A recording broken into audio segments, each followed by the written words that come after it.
Good morning, Maryland. I'm Christian Schaefer. Thanks for joining us for this special Facebook Live discussion with our friends from GBMC. This morning, I'm joined by Jana Wolff. She is the Director of Nutrition at the Comprehensive Obesity Management Program at GBMC. Jana Wolff, good morning.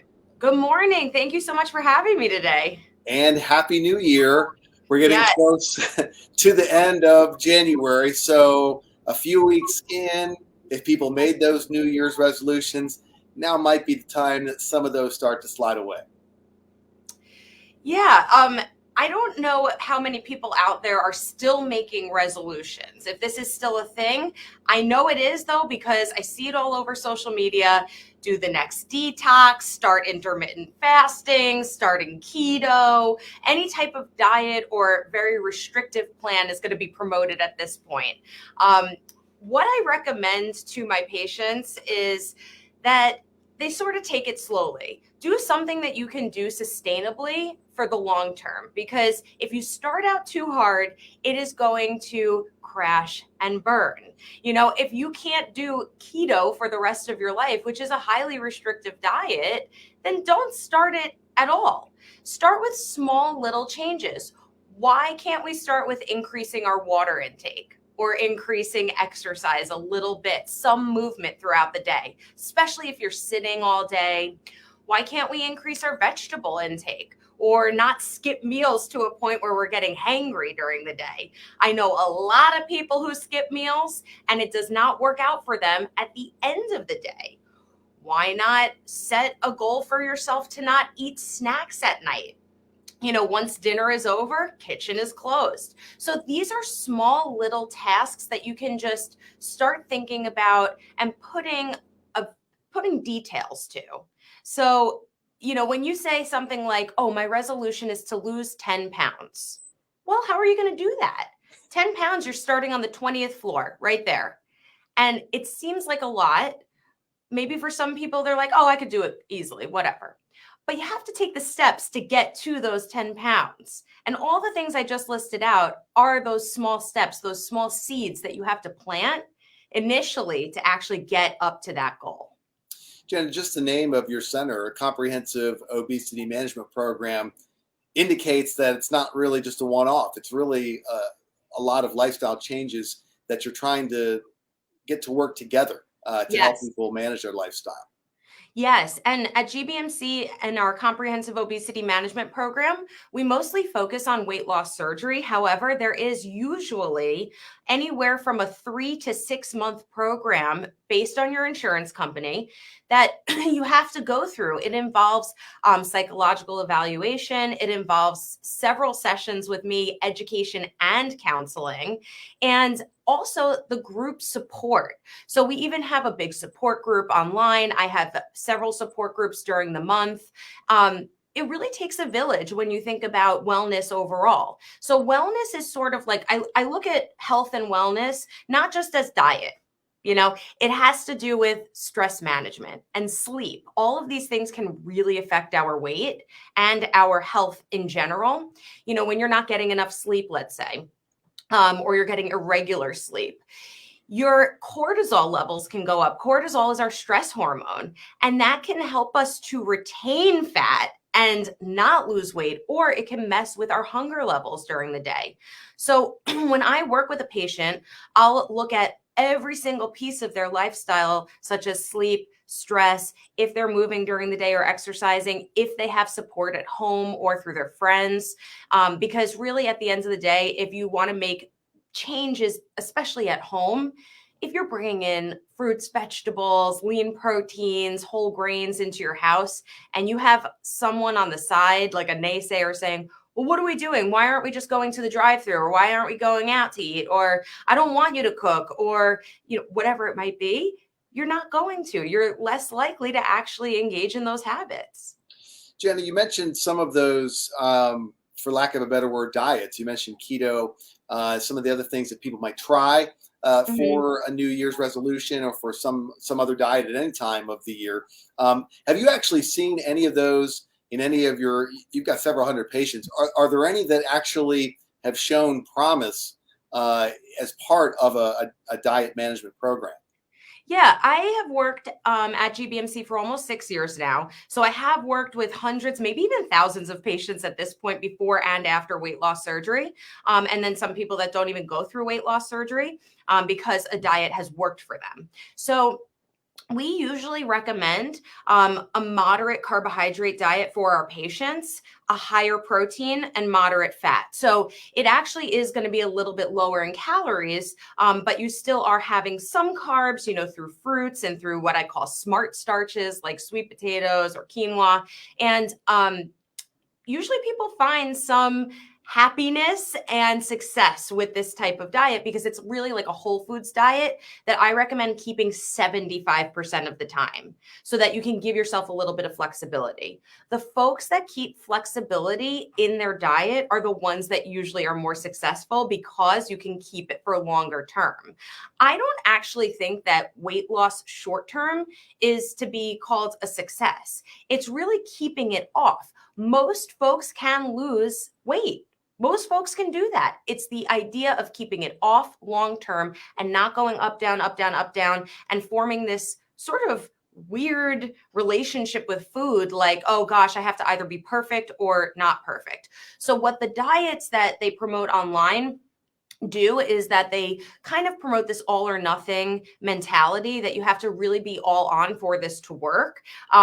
Sometimes that means like paying a lot of money and getting all of the brochures and whatever supplements go into it. But at the end of the day, if you cannot actually sustain it, is it truly successful?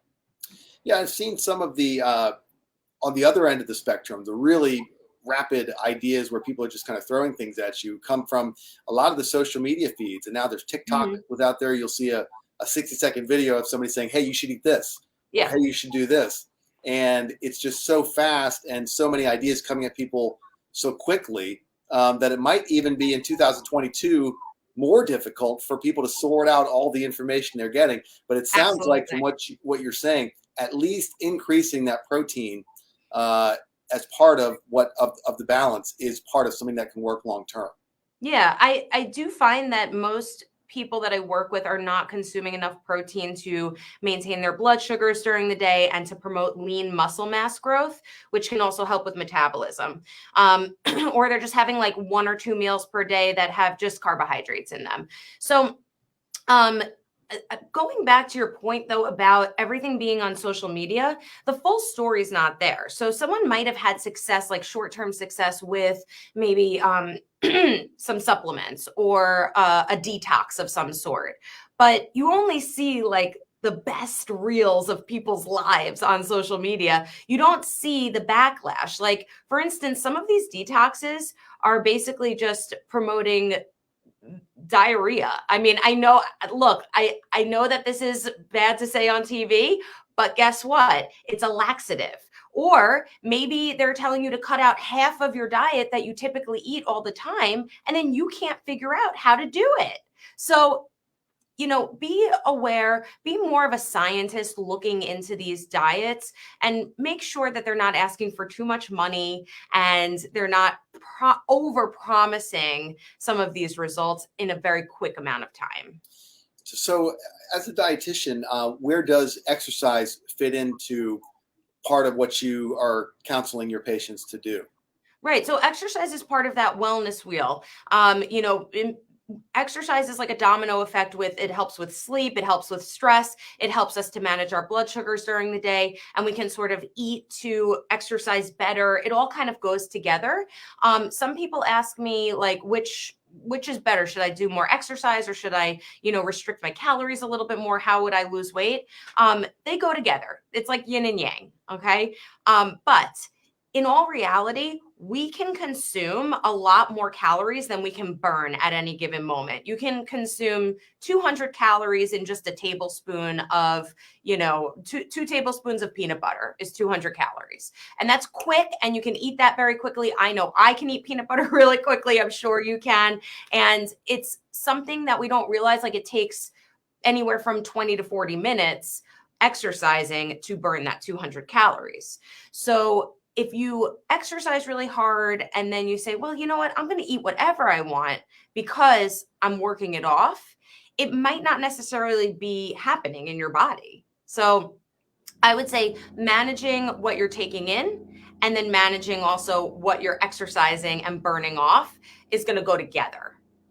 And I would also bring up this issue of the resolutions because, in theory, it really doesn't matter if they would have started on January 1st. I mean, we're allowed to start a program on January 24th, right? And Absolutely. that's what we're doing. Yes. Yeah. You can start whenever you want. I mean, no better time than the present, but you have to be ready. So when you make goals for yourself, I always recommend looking at the goal, saying, are these actions even doable? Again, going back to the lose 10 pounds, because that's what I see the most often. Well, does that mean that you have to go grocery shopping more often so that you can plan a little bit better with meals that you make at home, or bring your lunch more often? Even if you work from home, bringing your lunch to home, and not just like, relying on luck that there's going to be something healthy in the fridge.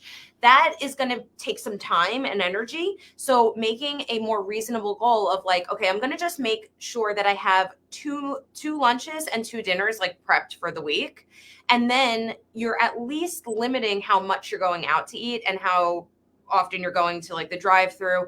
Maybe you start making your coffee at home with some lower sugar creamer versus going to Starbucks every day. There are little things that you can do, but then you have to ask yourself, on a scale of 1 to 10, how confident are you actually that you're going to do it? How confident are you that you're actually going to do it? And if the number is well below 7, rearrange that goal. Okay, make it a little bit easier, because the goal, if you're not reaching it, and I'm going to quote one of my favorite dietitians, Jamie Mills. She's on Instagram if you want to follow her. She's awesome. She always says that if the goal isn't working out for you, if you're not achieving it, there's nothing wrong with you. There's a problem with the goal. So you have to rearrange that goal to meet your exact needs at that moment. And you have to be ready. If you're not ready to change, then you're going to sort of go into that all or nothing mentality. Oh gosh, I got to kill myself over this. No, you don't. You can take small steps, which will equal a bigger result. Yeah, that's an interesting point, because it's the problem with the resolution is that it's giving that specific date, January 1st, where it's more important to actually, in your mind, be ready to do this regardless of what date it is. It's like an artificial starting point.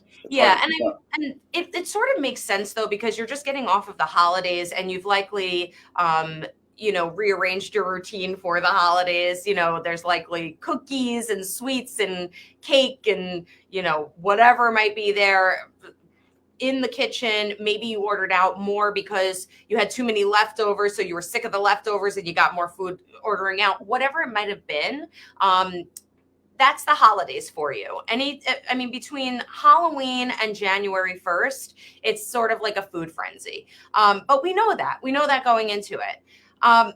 It's not a bad time to start making changes around the new year, only because there are studies out there that show that people might not gain like 5 pounds during the holidays, but they might gain something like 1 pound every year. And that is the 1 pound that they keep every year. So each year they're gaining another pound, another pound, another pound, and never losing it.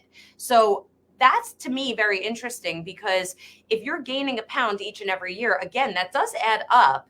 And like, if you're gaining 5 pounds and then losing it because you've rearranged your routine again, that's great. That's great. But if you're not doing anything to sort of get back to the basics and make sure that you're following some sort of schedule or plan, then you might be one of those folks that are gaining 1 pound year after year. Yeah, you're gaining 5 and only losing 4.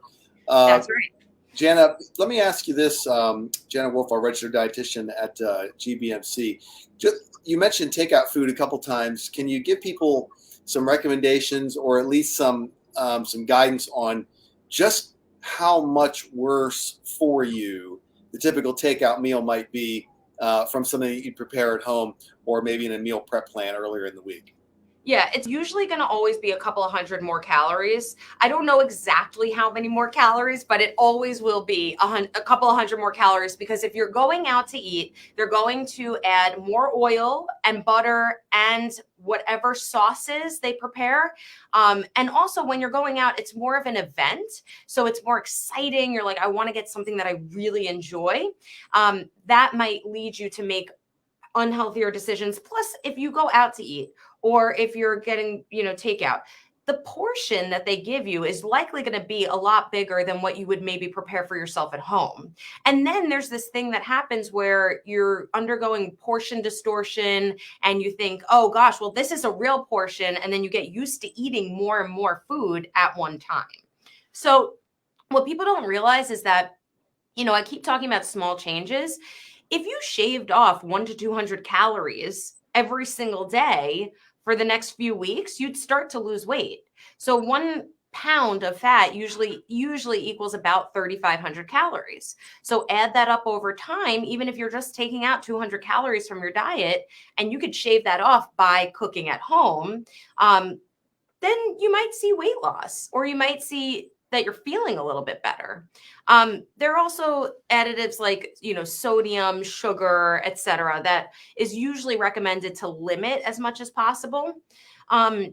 Even if you're getting a big salad with grilled chicken on it, let's say, they might add things like dried fruit, bacon, cheese, and then the dressing itself might have just extra sugar that you might not even realize. And you'll put more dressing on versus a little bit less if you're at home and you can put it in a Tupperware and shake it up. So there are little key things that can really increase the calories, even slightly, which can impact your weight over time. And can certainly add up if you do the takeout very often. Jana, let me ask you. I think you've talked about some of the things that are holding people back from their weight loss goals. Is there any one thing that you see a lot among your patients that really trips them up and holds them back? Yeah, I think one major thing, and this is especially in our population with weight loss surgery patients, is the expectation of weight loss being a little bit quicker. Hmm.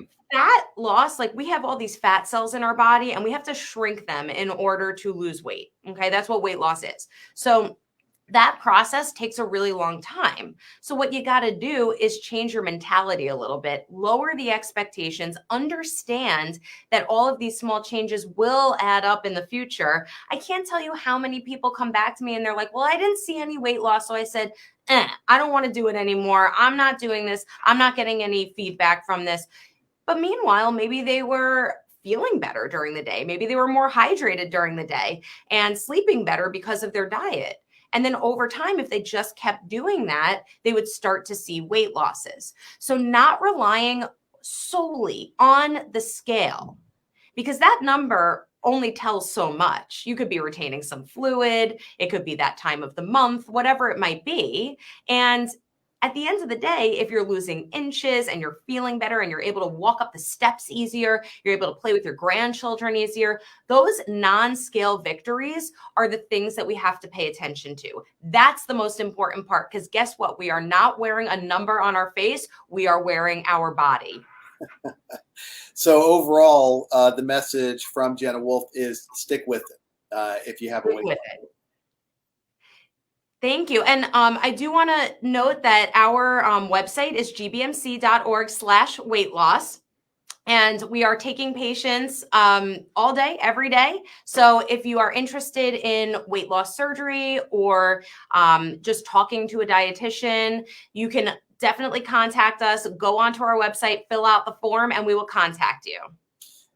Jen, I don't know if you just saw that comment that came across. It looked like Cynthia lost, if I'm reading that correctly, 120 pounds, and has managed to maintain it for a number of years after going through your program. So I think that's a real success story. That's life-changing.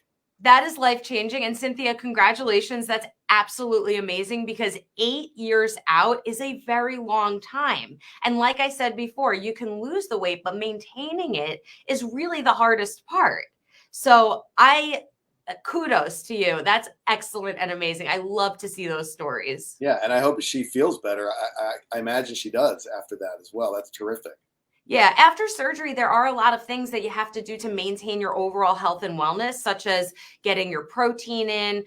We usually recommend anywhere from 60 to 100 grams of protein, depending on who you are, it might vary, per day, and taking vitamins and minerals. So that is a very specific thing that you have to do, for the rest of your life. There is that commitment there. So that's what I usually counsel folks on. And it sounds like if she is maintaining her weight losses, she's definitely checking off all those boxes.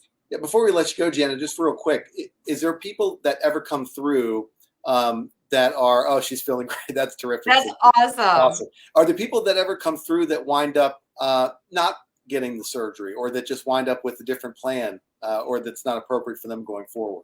Sure. I mean, surgery is not for everyone. It is permanent for the most part. And it is something that, changes your overall physiology. There are major changes, and there's an emotional component to those changes because it does forever change the way that you eat. You're eating much smaller portions for the rest of your life. So if you decide that you start this program, you're anywhere between a 35 and a 40 BMI, and you meet all the requirements, and you go through the program and you decide, well, maybe I will wait, or maybe I will talk to another dietitian, just to continue on with nutrition sessions. We do have the Geckel Center here as well at GBMC. We have a plethora of awesome dietitians that you can see for life. So that's another option there. But I will say that most people that go through surgery say that they wish they did it sooner, and it was the best decision of their life. Jana Wolff, the Director of Nutrition at the Comprehensive Obesity Management Program at GBMC. There's the website for more information. Jana, always great talking to you. Thanks for doing this, and Happy New Year. Thank you, Christian. Have a good one. Okay, and thanks for watching the special live discussion on the WMAR2 News Facebook page. Have a great day.